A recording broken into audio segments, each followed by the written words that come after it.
Татарстан журналистлар бірлігінде түгерек істел отырышы болды. Онда татар тілінде эшләүче радиостанцияларының хезмәткәрләре катнашты.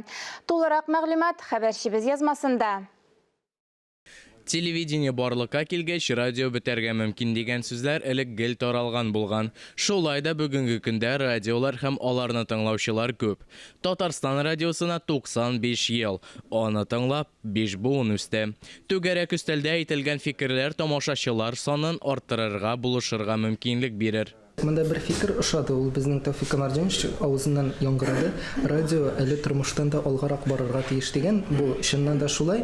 Безнең тыңлаучыларыбыз белән төрле элемтәләр булдыру мәсьәләләре каралды. Бу шулай бик мөһим социаль челтәрләр белән эшләү. Һәм инде аннан соң бүгенге яңа темалар, яңа тавышлар эзләү, яңа кадрлар җәлеп итү. Бу сөйләшү кирәк иде әлбәттә. Чөнки мондый сөйләшүләрдә ниндидер шишлеш табырга була.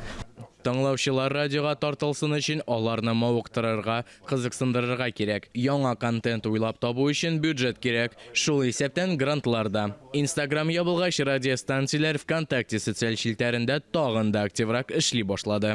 Бүгенге көндә радио ул сөйләп торган фон гына түгел, ул FM дулкын гына түгел. Без бүгенге көндә инде интернет мәйданнарга да чыгарга тиеш. Ул социаль челтәрләр дисеңме, интернетта тыңлау мөмкинлеге дисеңме, һәм менә бүгенге көндә Аллаһга шөкер барысы да эшләнеп килә. Менә яңа гына ТТВР дигән индустриаль площадка барлыкка килде. Анда инде татар телендә сөйләүче телевидение һәм радиоларны карарга була. Бу тыңлаучыларга радиодан җиткерелгән мәгълүматны тизрәк кабул итәргә, җайлырак кабул итәргә мөмкинлек бирә. Һәм менә бүгенге җыелуның төп сәбәбе дә киләчәктә радиога нинди юнәлештә хәрәкәт итәргә кирәк. Безнең радиода хәлләр әйбәт, Аллаһка шөкер. Саба дулкыннары радиосы ул сөйли. Аның быел оешуына 22 ел. Гомумән Сабада инде радио оешуга ул бик күп еллар, 1938 елда бездә җирле радио эшли башлаган. Менә шуның 42 елында мин эшлим инде. Радио 24 сәгать сөйли. Атнага 52 исемдә тапшырулар һәм сәхифәләребез бар. Бүгенге көндә татар телендә радиолар эшли әле. Тыңлаучыларның машинадан телефонга, акыллы станциягә, социаль челтәрләргә дә күчеп эшләү мөмкинлеге бар.